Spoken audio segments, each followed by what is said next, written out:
అధ్యక్ష, గౌరవ శాసనసభ్యులు అడిగిన ప్రశ్నలు. మొదటి ప్రశ్న, ఒలింపిక్స్ 2036 కోసం రాష్ట్రం ఎలాంటి కార్యక్రమాలు లేదా ప్రయత్నాలు ప్రారంభించిందా? సమాధానం, ఒలింపిక్స్ 2036 పై రాష్ట్ర స్థాయిలో పరిశీలనలు మరియు జడ్జిలు జరుగుతున్నాయి. రెండవ ప్రశ్న, ప్రారంభించి ఉంటే వాటి కోసం ఎంత నిధులు కేటాయించబడింది? సమాధానం, కార్యక్రమ అవసరాలను అనుసరించి నిధుల కేటాయింపు పరిశీలనలో ఉంది.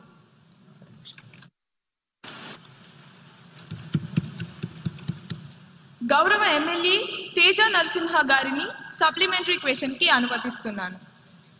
నమస్తే అధ్యక్ష, ముందుగా నాకు ఈ అవకాశం ఇచ్చినందుకు మీకు ధన్యవాదాలు. అధ్యక్ష, 2036 ఒలింపిక్స్ కోసం ప్రభుత్వం ఏర్పాటు చేసింది, సంతోషం అధ్యక్ష.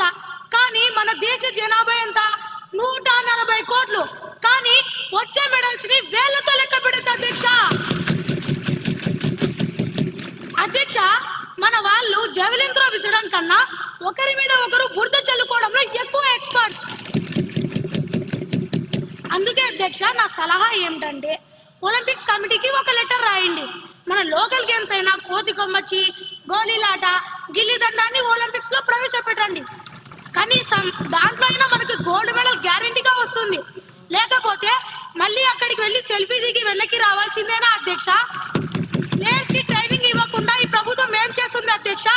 ఆరు బయట కూర్చొని చుక్కలు లెక్క పెడుతుందా అధ్యక్ష?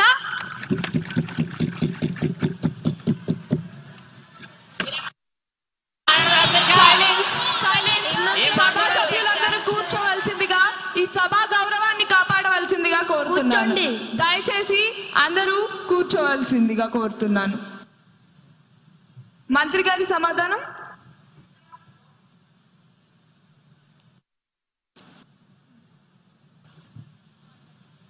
అధ్యక్ష, గౌరవ సభ్యుల ఐడియా అద్భుతంగా ఉంది.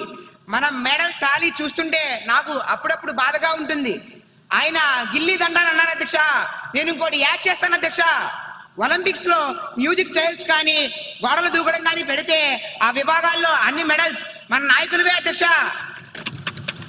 కుర్చీ కోసం మనం పరిగెడుతున్నంత స్పీడ్ గా హుస్సేన్ బోల్ట్ కూడా పరిగెత్తలేడు అధ్యక్ష.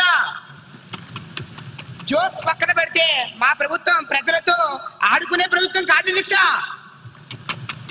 ఆడించే ప్రభుత్వం అధ్యక్ష, ఆరోగ్యాన్ని పెంచే ప్రభుత్వం అధ్యక్ష, ఆనందాన్ని పెంచే అధ్యక్ష.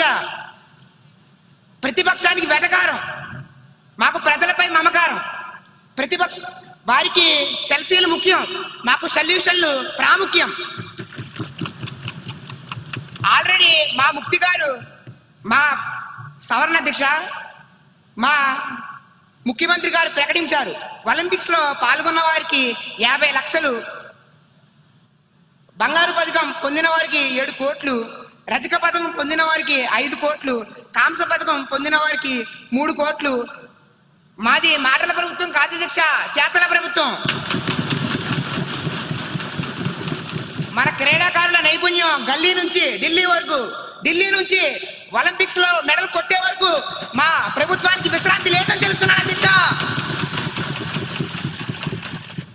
గౌరవనీయ స్పీకర్ గారు ధన్యవాదాలు తెలుపుతున్నాను. సభ్యులకు ఒక విషయం గుర్తు చేస్తున్నాం. 1900 సంవత్సరంలో పారిస్ ఒలింపిక్స్ లో live pigeon shooting, tug of war కూడా అధికారిక క్రీడలుగా ఉండేవి. కాబట్టి రేపొద్దున మన కబడ్డీ గాని, ఖోఖో